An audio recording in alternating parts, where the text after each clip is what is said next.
Hello everyone, I welcome you all to English with Devotion, a place where you devote yourself to English. This is the series of phrasal verb. If you don't know what phrasal verb means, go and check it out the first video of the series. I'll put the link in the description box. So let's start with our 8th phrasal verb. Lay off. Lay off means stop doing something that bothers someone.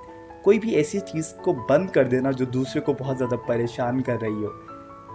देसी जब हम अपने friends को बोलते हैं यार परेशान मत कर यार, या किसी को भी बोलते हैं, बच्चों को बोलते हैं यार परेशान मत कर यार. अच्छा, एक और एग्जांपल देता हूँ.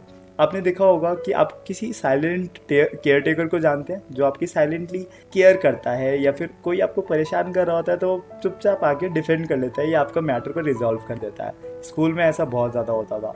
तो उसी केस में एक एग्जाम्पल बनाया, just lay off टीजिंग her, she is already very upset.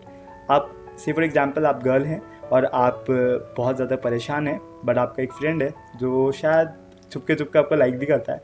तो अगर आपको कोई और फ्रेंड कुछ भी बोलता है ना, तो वो चुपचाप वहीं से मैटर रिजॉल्व कर देता है और बोलता है जस्ट ले ऑफ टीजिंग हर, यार उसे परेशान मत कर यार, बंद कर दे परेशान करना उसे, वो पहले से ही वैसे ही बहुत ज़्यादा अपसेट है. तो ऐसा बहुत बार हमारी लाइफ में होता है. सो उसकी जगह हम लोग ले ऑफ यूज़ करेंगे. So I hope you have learn something. Thanks for watching and stay tuned for the 9th video of phrasal verb.